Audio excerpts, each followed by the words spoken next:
This is CGTN, China Global Television Network.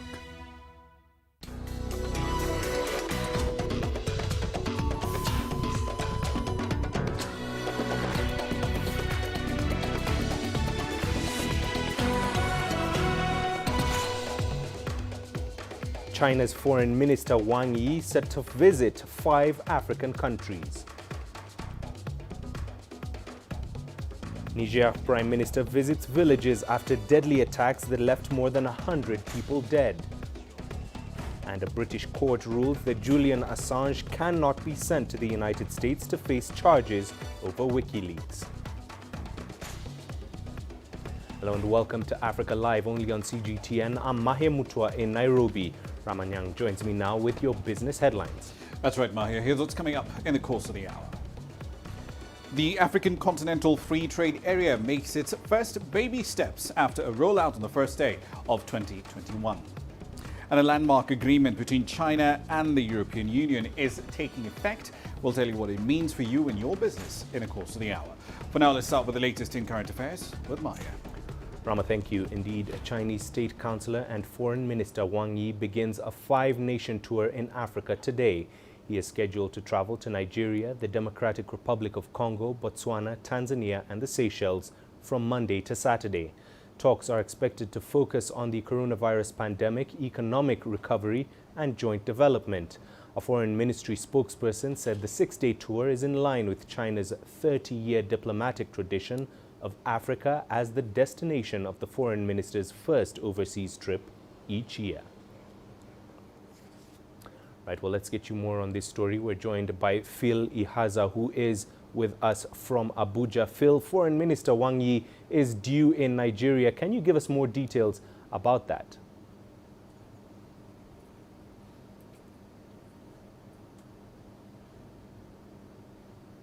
All right, thank you. Mahia, what we know at the moment is that he's expected to arrive later tonight.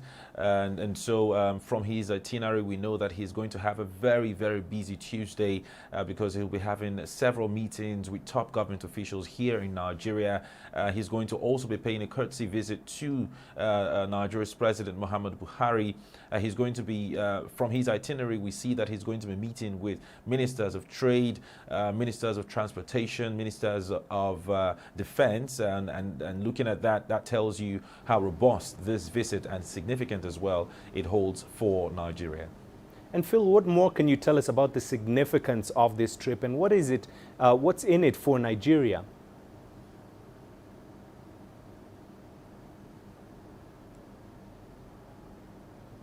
Yeah, absolutely. So for Nigeria, of course, we know that Nigeria is Africa's largest economy and most populous as well. And at the moment, this country is under recession, the worst in several decades. And so one of the major focus this time will be to see how that the Chinese government, as always, will intervene or help out in ensuring that the country gets some sort of cushion in effect in its in managing its economy and coming out of recession. And also, most importantly, will be talks around the COVID-19 pandemic, how to see how the country can recover, to see how the country can quickly get a proper vaccine program, which the Chinese government have been working on, to see how that Nigeria and other African nations can get the vaccines, get it at subsidized rates, and also see how some of these vaccines can even be produced in on the continent. So these and many more, and that's actually very significant because if you look at the last 1 year, dwindling oil prices, the COVID-19 has really affected the country's economy as well as its medical industry. All right, Phil, thank you very much for that. CGTN's Phil Ihaza speaking to us live there from Abuja, Nigeria. Elsewhere, rebel fighters have attacked a diamond mining town in the Central African Republic. This comes a day before election results are set to be announced. According to the UN mission in the CAR, at least 5 rebels were killed and 2 soldiers wounded. Both the UN and the current government allege the rebels are loyal to former President François Bozizé. A constitutional court had rejected his candidacy for the December 27th presidential poll. Bozizé, however, has denied the claims. To Niger now, where the Prime Minister Brigui Rafini has visited the scene of Saturday's attack that took place in the western part of the country. About 100 people have been killed by suspected militants. The militants are said to have attacked 2 villages in the country's western Tillaberi region. The PM says investigations will be carried out to find out who the attackers are. The attack has raised the question of instability in the Sahel region. Niger has suffered repeated attacks by Islamist militants linked to Al-Qaeda and Islamic State near its borders with Mali and Burkina Faso. The country has also seen tit-for-tat killings between rival ethnic communities stoked by the jihadist violence. In one village, we have most likely lost about 70 people, and in another, 30 people have been assassinated. This makes a total of about 100 people. But investigations will be conducted so that the crime does not go unpunished. Now, the legal team of WikiLeaks founder Julian Assange says they will apply for a full bail on Wednesday. This comes after a British court rejected a request by the United States to extradite Assange under espionage charges. U.S. authorities have 14 days to file an appeal. A UK judge today rejected nearly all the arguments made by Assange's legal team, but still blocked the request due to concerns over his mental health and risk of suicide. Richard Bestick has more details. In other words, she's blocking it because she believes the stress, the physical and mental stress on the 49-year-old Australian will simply be too much and that he could possibly commit suicide. That is the reasoning. The United States now has 2 weeks within which to appeal, to lodge an appeal at least. I don't see what will change about his mental state in those 2 weeks. He will remain, despite attending the court hearing here at the Old Bailey this morning, Julian Assange will be returned to Belmarsh prison, where he will await that appeal and see what happens. I can't see his mental state changing too much over the next 2 weeks, but of course, once the appeal is lodged, it could be many, many months before it comes back to the courts again. Iran says it has started the process to enrich some of its uranium to 20% purity. Under the 2015 nuclear deal, Iran agreed to limit enrichment to just over 3.5%. But it says it is no longer bound by that promise, while other signatories failed to keep their side of the bargain on sanctions. The International Atomic Energy Agency says its inspectors are monitoring activities at the Fordo enrichment plant. Its Director General is expected to submit a report to the IAEA member states today. The European Union says if confirmed, Iran's recent uranium enrichment would be a considerable departure from the 2015 nuclear deal. Stay with us here on Africa Live. It's time for us to take a short break. Here's what's coming up when we return. Students in Kenya return to school after 9 months away. And in Zimbabwe, the country under a harder lockdown starting Tuesday as it tries to curb rising COVID-19 cases.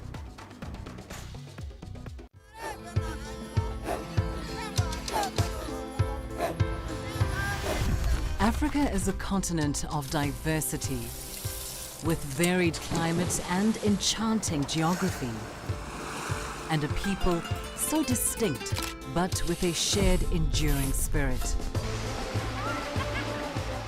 We are at the heart of the continent to bring you the untold stories. Let's have a look. We celebrate Africa as it shapes its own destiny. Athens, Tunis, Cairo, Juba, Johannesburg, Ethiopia, Tanzania. Africa Live. Find your voice.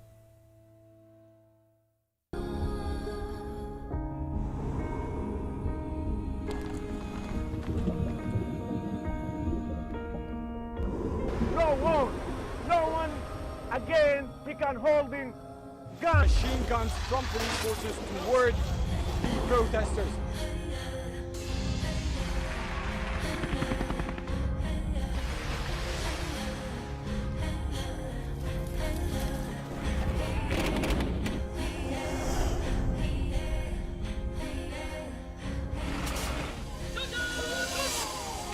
Were you worried about your life at that particular time? Not at all. Thank you very much for your time.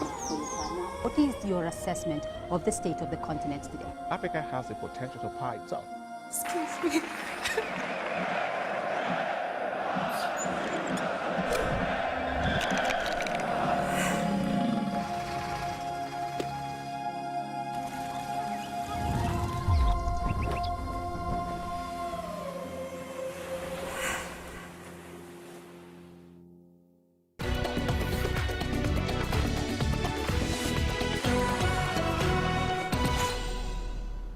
Welcome back. You're watching Africa Live. Let's take you back to our earlier story from Niger, where Prime Minister Brigi Rafini had visited the scene of Saturday's attack that took place and where over 100 people had been killed by suspected militants. The militants were said to have attacked 2 villages in the country's western Tillaberi region. Let's get more insight into that story now. Tolu Akerele, a counterterrorism, cybersecurity and data protection consultant, joins us via Zoom in London. Tolu, let's start with developments in the Central African Republic, where election results are due today, while uncertainty does loom as rebels attack southern Bangassou town. What is fueling this spate of attacks? Thank you. So what we think is it's the challenge to former President Bozize's candidacy seems to have sparked some violence. There are rumors and sources within Bozize's own party saying that he's aligned with some rebel groups, a coalition of rebel groups, to stage a sort of coup against the incumbent president. So it may be this, it may be simply, again, tensions around African elections, which we've seen often. It may be something that we've seen in Nigeria, where we have former presidents, incumbent presidents, pitting themselves against each other, opposition parties. But so far, what we're seeing is that it's a coalition of rebel groups. They've been occupying 2/3 of the Central African Republic, and they've been carrying out deliberate offensive attacks to disrupt the presidential and legislative elections.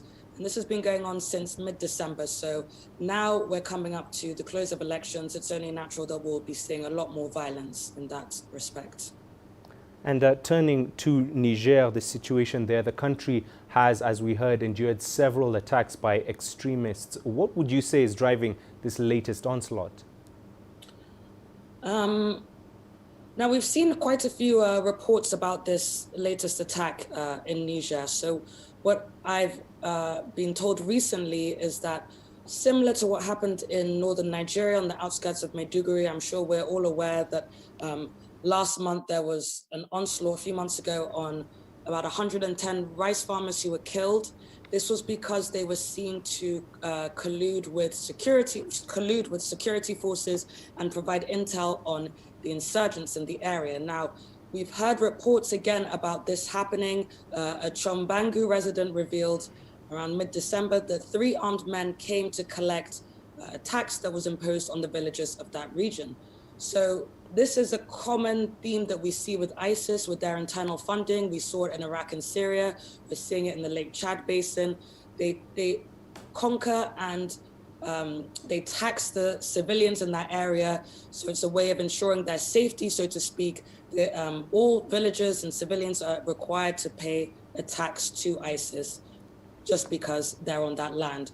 So apparently what happened was one of these insurgents requested for a meal, and the villagers attacked him and killed the 3 insurgents. And then it seems that this was retaliation on Saturday because of the killings that happened of the insurgents who requested food. And Tolu, speaking specifically about the case of Niger, what will it take then to secure both the country and the region? We're looking at a lot more regional cooperation. Chad pulled out of Nigeria's borders, Chadian soldiers, because of the lack of cooperation from the Nigerian army side in terms of, once the insurgents and terrorists were moved from certain areas, what we noticed was that they would come back because the Nigerian army wouldn't necessarily hold forts there. So what we're seeing is a few tensions within the multinational joint task force, which is having devastating consequences for the region at large. So what we're looking for also is a lot more international support. So President Issoufou requested for more US involvement in 2019. We're seeing that there's a lot of French and US military bases in Mali, some in Niger. So what we're hoping to see more now is an involvement of US forces in Mali, in Niger, those key areas, because of course Niger, they've got instability from Libya on the north, they've got Boko Haram, Islamic State in West African province, coming from the borders with Nigeria, and then of course southeast they've got the issues with Mali, JNIM, which is an Al-Qaeda aligned faction, and of course Islamic State in the Greater Sahara. And now ISWAP, like I mentioned, has joined with ISGS. So we're really looking for a collaborative approach. We're looking to not just combat them in terms of guerrilla warfare, but we're looking at holistic solutions. So we're looking at socioeconomic measures as usual. We're looking at winning the hearts and minds of civilians and leaving less room for recruitment and radicalization from the insurgents and terrorists. So really we're hoping for, of course, warfare. We're looking to neutralize them in terms of military capabilities, but we're also looking to improve on education, healthcare, jobs, literacy, all these things that we usually talk about. So this is really what I believe it will take in order to curb insurgency and violence in the region. Tolu, thank you very much for speaking to us. Counterterrorism, cybersecurity and data protection consultant Tolu Akerele joining us live from London. Moving on, Kenyan schools have reopened after 9 months of closure. Schools were closed in an effort to curb the spread of COVID-19. CGTN's Enoch Sikolia went to Kiambu County to document the first day of classes. It's an anxious start to the day at Mwiki Primary School in Kiambu, Kenya. School head Joseph Kamau watches on as thousands of children dash into their classrooms. His school is the most populated in Kenya and needed additional facilities to ensure student safety. Despite having a huge population, the school is still receiving many applications from pupils from private schools that collapsed due to COVID-19 or whose parents lost an income. Parents like Simon Gidinji, who lost his job as an accountant. They were in a private school, but due to lack of jobs, financial constraints, that's why we are here. After 9 months of closure, Kenyan schools have reopened, but with COVID-19 still spreading among the Kenyan population, there are quite a number of challenges facing these learners. There are neither additional classrooms, ablution facilities, nor complementary funding for these schools. I think you went into the classroom.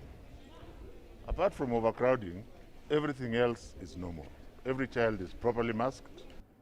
Hundreds of thousands of learners in Kenya are discovering their school routine has changed. They now have to wear face masks and keep their distance from others. That's 6.8. Their temperatures are also being constantly checked. But despite all these safety measures in place, some parents don't feel reassured.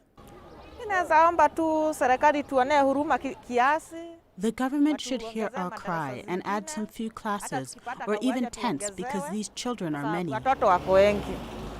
Many students say they are happy to be back but are also nervous. Inside classrooms, learners have to ensure they remain on their desks while sitting far from each other. But many schools in Kenya may not achieve the desired social distancing principle. At Mwiki Primary School, only Class 8 pupils appeared to have achieved some semblance of the distance required between them. Even then, they had to be regularly reminded about the need to stick to that guideline. For those in Lower Primary School, social distancing appeared to be a mirage. The Kenyan government has acknowledged that most schools are struggling to ensure social distancing and proper sanitation. We may not be perfect. There are very many children here. If water becomes a problem, we are on standby to ensure that they have water. so that they are able to wash their hands when they come out. Socializing in the playground is banned for now. Safety is the key word as learners put their best foot forward in schools across Kenya, even as the COVID-19 pandemic continues to bite. Enoch Sikolia, CGTN, Kiambu, Kenya. The Egyptian government has shortened the first academic semester in learning institutions by 2 weeks. This follows a surge in COVID-19 infections. All midterm exams have been postponed and the winter break has been extended to 5 weeks. Here is Adel Mahroui with the details. Hours after confirming that learning in all schools will proceed regularly, the Egyptian education minister has reversed his decision. He says students will switch to full online education for the remaining 2 weeks of the semester. He has also postponed midterm exams indefinitely and announced a rare 5 weeks winter break. The decision has been caused by the recent surge in COVID-19 infections across Egypt. Healthcare and education have been the prime areas the government wanted to develop in the recent years. It's been very hard to separate them during this COVID-19 pandemic. The government is trying to keep a delicate balance between strong education and keeping everyone safe.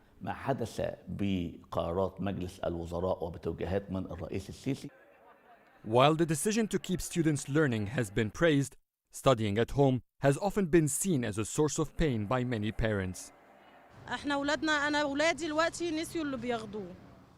My children are forgetting what they've learned. I can't send them to tutoring centers because the government banned their operations to curb infections. We try to access the online platforms, but it's complicated for us. The kids don't understand anything taught on the TV channels because they teach fast there. The learners can't ask questions. I don't know what I can do to help.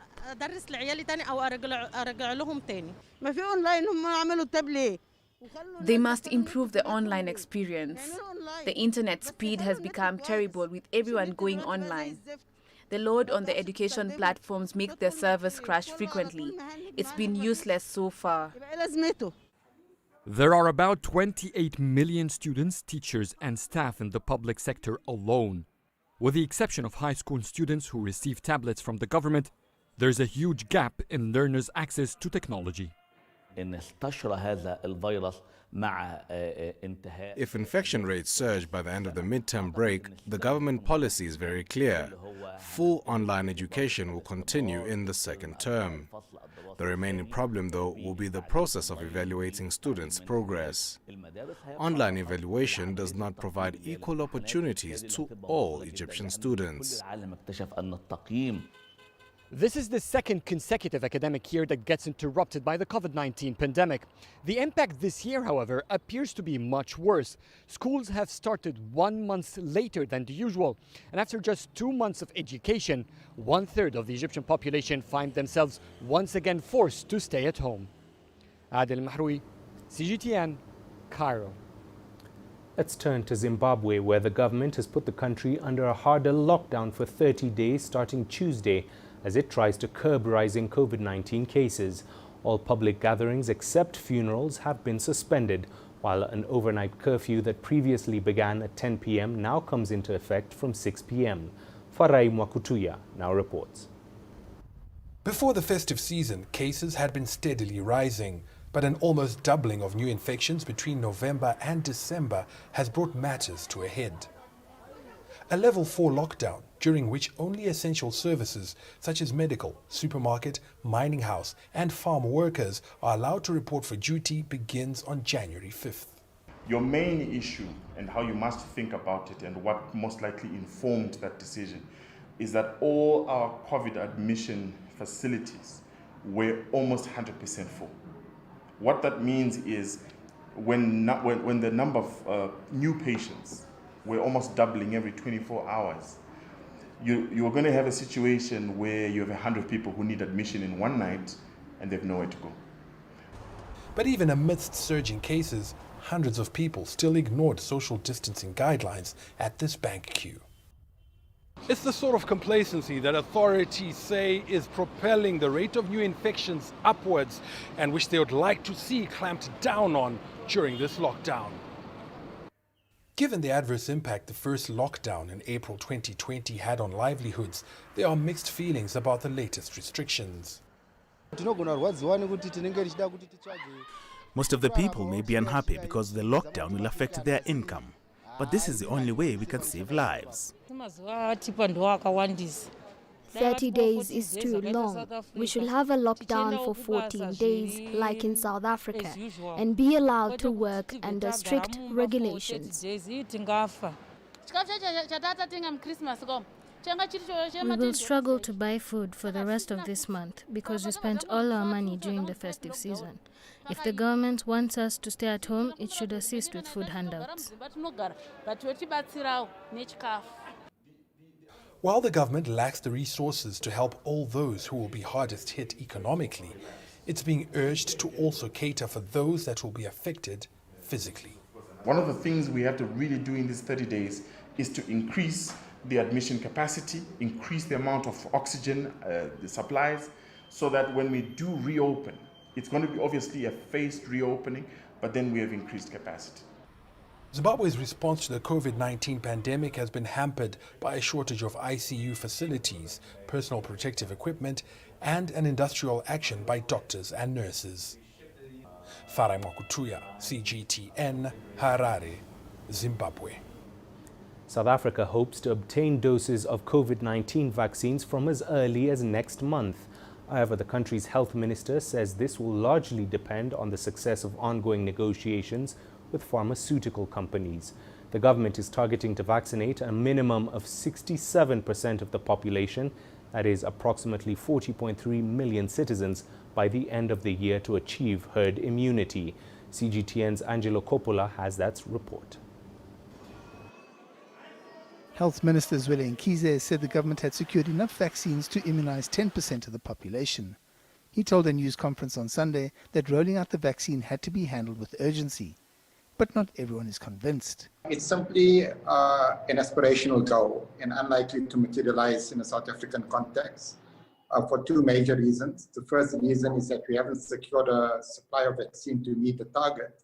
And the second reason is that there's been absolutely very little, if any, planning in terms of how we will go about vaccinating 150,000 people per day, 7 days a week for the first month, and after that, 300,000 people per day for the next 9 months. It gives a sense that there is no plan in place only now when about 40 countries are already distributing vaccine in their own populations. The minister is desperately trying to play catch up. And this is just not acceptable when you consider the fact that people are dying at an alarming rate in this country. The main opposition party has been calling for a detailed action plan for several months now, with peer countries at advanced stages of implementing their own vaccine strategies. South Africa had placed all its eggs or collective eggs in the COVAX basket. And now we have a situation where we didn't start our bilateral engagements quick enough when the rest of the world was doing that. Another concern raised is that South Africa doesn't have the infrastructure in place to vaccinate the 40 million people that are being targeted. The country has only ever vaccinated 1 million people in one campaign. Now we're talking about a situation where the minister is saying that 67% of South Africans need to be vaccinated by the end of the year, which is an audacious task considering the fact that we still haven't started on the plan, and yet we also don't have experience of rolling out vaccinations at this scale. Some are suggesting that the targets and goals need to be revised. Hopefully this is a wake-up call to government in terms of becoming much more proactive in its planning when it comes to dealing with issues such as access. The general consensus is that the minister didn't provide enough information during his briefing session. Hopefully, though, more clarity will prevail in the coming days. I'm Angelo Coppola for CGTN in Johannesburg, South Africa. Meanwhile, the United States has reported over 20.6 million coronavirus cases with over 351,000 deaths. The increasing number of infections is putting pressure on the healthcare system, especially in California. The federal government is considering giving some people half the dose of Moderna's vaccine in order to speed up the vaccination process. CGTN's Edis Tiansan reports from Los Angeles. Los Angeles County has become the epicenter of the coronavirus pandemic in the United States. Its weekly average of new cases per day is over 16,000, the largest in the country. Throughout December, Los Angeles had already been facing a devastating surge in infections following the Thanksgiving holiday gatherings, and right now it is being hit with yet another spike from Christmas festivities. The county's public health department announced on Saturday the total number of cases in Los Angeles alone has now surpassed 800,000. And the biggest concern is that number has nearly doubled in just over a month. That, of course, comes hand in hand with higher number of hospitalizations and deaths. In a new social media campaign, health officials are using the hashtag every 10 minutes to highlight the fact that someone in LA County is dying every 10 minutes because of the virus. Local hospitals are overloaded with patients, and in fact 5 public primary care clinics across the county have been forced to shut down so that some 700 nurses from those facilities can be diverted to hospitals, where some patients had to spend up to 9 hours in waiting rooms with low blood pressure and low oxygen levels.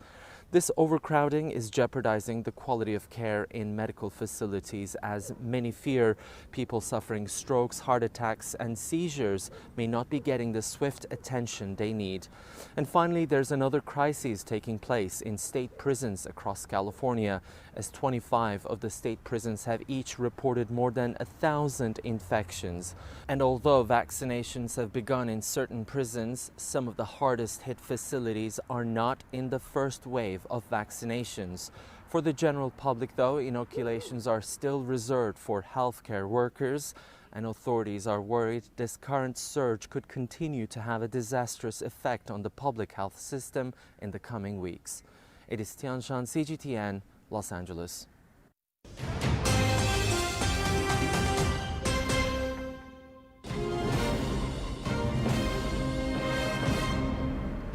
Let's take you through your top headlines here on Africa Live. Chinese State Councillor and Foreign Minister Wang Yi begins a 5-nation tour in Africa today. He's scheduled to travel to Nigeria, the Democratic Republic of Congo, Botswana, Tanzania, and the Seychelles from Monday to Saturday. Talks are expected to focus on the coronavirus pandemic, economic recovery, and joint development.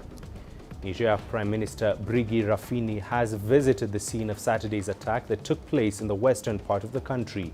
About 100 people have been killed by suspected militants there. The militants are said to have attacked 2 villages in the country's western Tillaberi region. The PM says investigations will be carried out to find out who the attackers are. And the legal team of WikiLeaks founder Julian Assange says they will apply for a full bail on Wednesday. This comes after a British court rejected a request by the United States to extradite Assange under espionage charges. And those are your top stories. Let's now go to Rama for the latest in business. Rama. Thank you very much, Mahia. Here's what's coming up in business news. The Continental Free Trade Area makes its first baby steps after rollout on the first day of 2021. And a landmark agreement between China and the European Union has taken effect. We'll explain what it means for your business when we come back.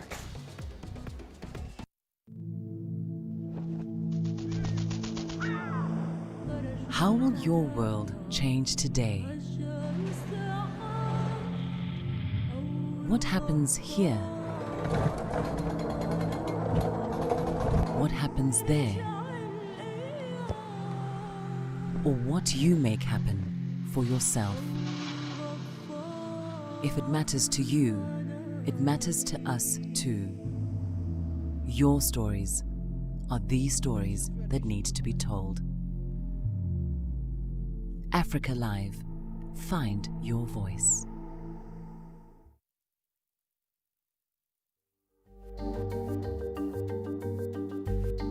Africa Live. Find your voice.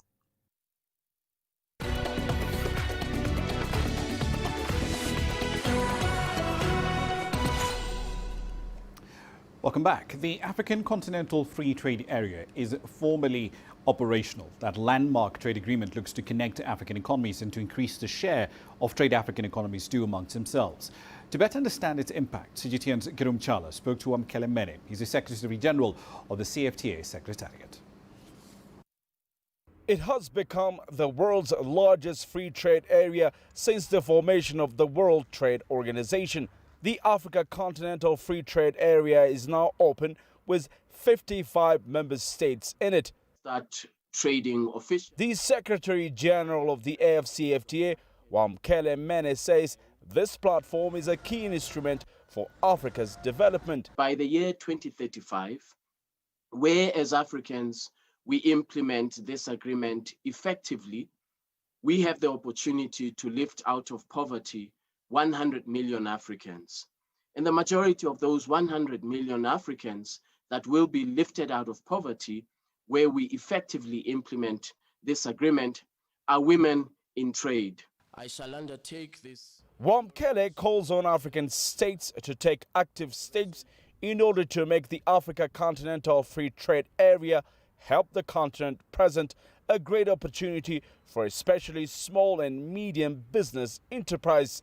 And if and when implemented well, the AFCFTA will help double the intra-Africa trade by 2035. We have to take as Africans active steps to overcome the smallness of our national economies, to overcome the lack of economies of scale, and we have to take active steps to make sure that we place Africa on a path to industrial development, accelerated industrial development, so that by the year 2035, we're able to double intra-Africa trade and double intra-Africa trade in value-added goods. The AFCFTA is also hoped to boost Africa's trading position in the global market by strengthening the continent's common voice and policy space in global trade negotiations. Africa, however, is suggested to dismantle the colonial economic model that the continent has inherited and sustained over the last 5 decades. The main idea here is for the continent to walk away from a mere export of raw materials into value-added goods. The Continental Free Trade Area is expected to expedite that effort. Group Data CGTN, Addis Ababa, Ethiopia. On to North Africa now. According to Egypt's Export Council for Building Materials, Refractories and Metal Industries, the export of gold, jewellery and precious gemstones continued to rise in 2020, hitting $2.4 billion, up from just under $1.4 billion the year before. Here's CGTN's Yasser Hakim examining how that increase came about despite the pandemic. Egypt is not one of the main gold exporters worldwide, led by Switzerland. However, 2020 saw an unprecedented 76% increase in Egyptian gold and jewelry outflow. Nagi Nagib, an exporter of jewelry, says handmade products are more in demand than before. What is exported are decorated gold pieces which are handmade. Our handmade products are very good and popular with foreigners. For example, ones which have custom-made names on it in Arabic, English, or even ancient Egyptian hieroglyphics. The ones in highest demand are the 18-karat gold pieces. Italy imports most from Europe, but Dubai in the UAE is the largest importer of our gold and handmade jewelry and precious gemstones.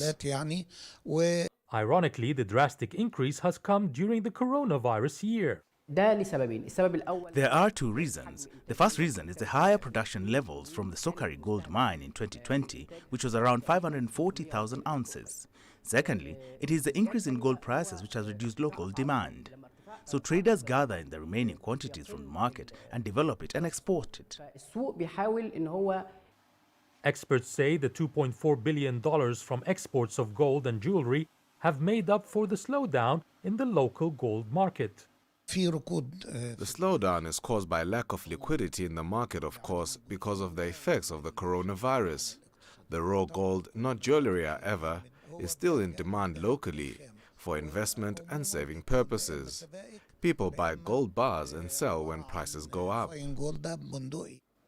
What looks promising for the future is that Egyptian handmade jewelry has opened 5 new markets in Asia and Europe in 2020, which could mean more growth in coming years. Yasser Hakim for CGTN, Cairo.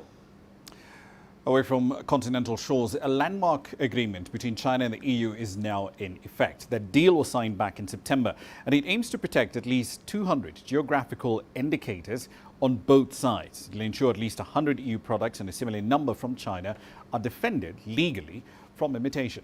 CGTN's Natalie Carney has this report from Munich. Paulaner Beer, founded in 1634, is one of the oldest and well-known family-run businesses in Bavaria. Since 1992, China has been one of their most important export markets, with 13 Paulaner breweries or beer houses in the country. German beer generally has a very good standing in the Chinese market because we're doing beer the very traditional German way, so we're doing it exactly by the purity law. Therefore, our beer is quite different from like the craft beers that you usually see in the market.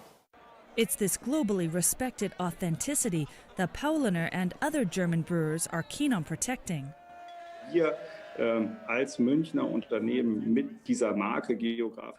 As a Munich-based company, we are known worldwide with this brand of geographical designation of origin, Munich beer, and that is really a key selling point for us all over the world. This is based on the Munich Purity Law, the oldest food law in the whole world, dating back to 1487. Bavarian beer has a very long tradition and special history. Brewers here are only allowed to use 4 special ingredients: hops, malt, water, and yeast. Under this agreement, it will be ensured that grandchildren are drinking the same quality beer as their forefathers. They expanded it to wine. Robert Schultz, the lawyer of the Bavarian Brewers Association, under which there are some 700 beer names, worked diligently to get these brands protected. In times of globalization, you need a global protection.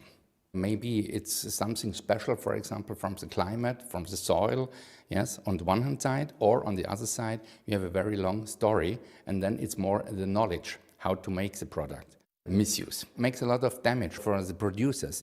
Studies show that geographical indication products sell on average more than twice the price of a similar non-GI product. China is a high-growth potential market for EU products. While there are currently 5 German brands under this agreement of 100, 3 wine and 2 beer associations, the scope of the agreement is expected to expand to cover 175 GI names from both sides in the next 4 years. They are also working on including non-food brands such as Swiss clocks. Natalie Carney, CGTN, Munich. One final story for you. The EU and the UK are freshly divorced. They're finding out what exactly it means to be on their own with all options on the table, so to speak, after nearly 50 years of being in a single union. Now, that split does present opportunities and challenges for both sides, as Tony Waterman now explains from Brussels. New beginnings with old friends. That's how Brussels is choosing to describe this latest stage in the centuries-old Europe-UK relationship. But 4.5 years on from that shock 2016 Brexit vote, and straight off the back of 3 years of hard-nosed negotiations, experts say it will take time to heal old wounds.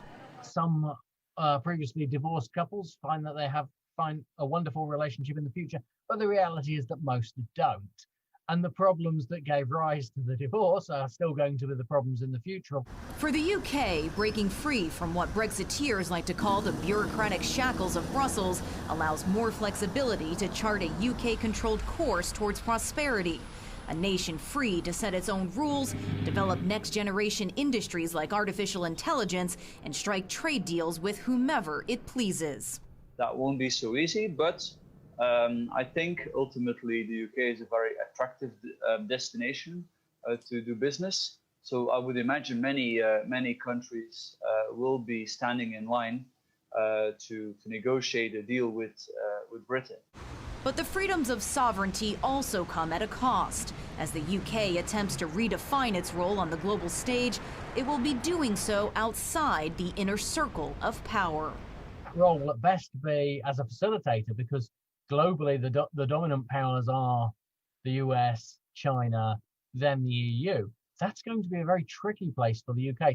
The split also presents challenges for Europe, now without one of its largest and most influential partners. But the rupture, coupled with the pandemic and strained transatlantic relations, has forced some cathartic introspection. The European Union needs to rethink the original methods and modes behind unionism and think clearly about not just what works now in 2020 and 2021, but where it genuinely wants to go as an actor. The path increasingly winds towards strategic autonomy, Europe's version of America First or Beijing's Made in China strategy. But as much as Europe yearns for self-sufficiency and the UK clings to sovereignty, their futures remain intertwined. As neighbors, competition will be fierce, but they will ultimately be in a dual ecosystem. Shared values will also pull them together when facing global challenges. So once the Brexit dust settles, the EU-UK partnership could very well lead to a dependency both claim to want to avoid. Tony Waterman, CGTN, Brussels. And I'll leave it there for the time being. I'll be back at the top of the hour, though. In global business, unions in South Africa are taking the government to task over the COVID-19 vaccination rollout plan in the country. We'll explore what exactly the issue is and what solutions are on the table at the top of the hour. See you then. For now, back to Mahia. Rama, thank you. Well, still to come here on Africa Live. We look at risk factors in child deliveries in Tanzania. Join us in global business and see Africa through our eyes.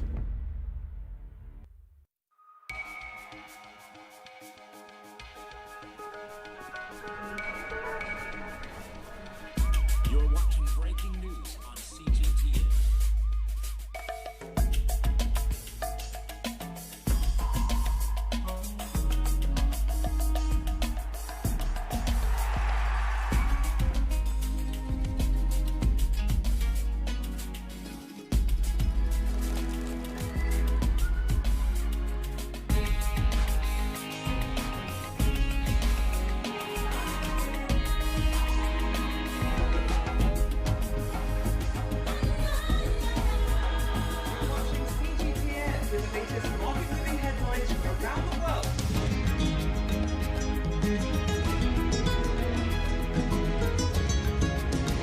Welcome to the world today on CGTN.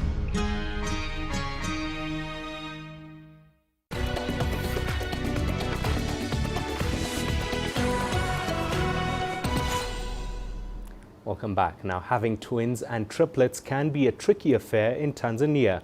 Like many other places in sub-Saharan Africa, premature births, low birth weight and poor nutrition are just some of the factors that make having multiple births challenging. Africa is responsible for 41% of the world's twins, and 20 deliveries out of every 1,000 are twin births. CGTN's Isaac Lukando has more. 31-year-old Elina Bedu already had 3 boys when she welcomed triplets in 2020. Her financial situation made it difficult to care for 3 new arrivals. Every time I went to the clinic, I would simply come back home because I thought to myself, even if I go to the hospital, I don't have money to see a specialist. I had been told that I had to see one where they would decide whether the children required operations or not, and if they felt like the children were infecting each other.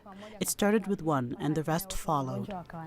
Elina credits the Angel Twins organization in Tanzania for paying for her 5-month-old triplets operation costs. The organization says it wants to see more women expecting multiple births attending clinics. A woman getting an ultrasound is something very important, even if they're not carrying twins. Many women are reluctant to getting them, but scientifically, it helps the doctors know what type of support to offer or how the babies are positioned, so that if a problem occurs, it can be solved, and so that we don't lose the mother or the children. Government statistics show that the rate of pregnant women attending clinics has steadily risen over the years to reach 98%. However, only 24% attend during the first trimester, which can put the women and their unborn babies at risk. According to a study published by the Lancet Medical Journal, 1 in 5 twins dies before their 5th birthday.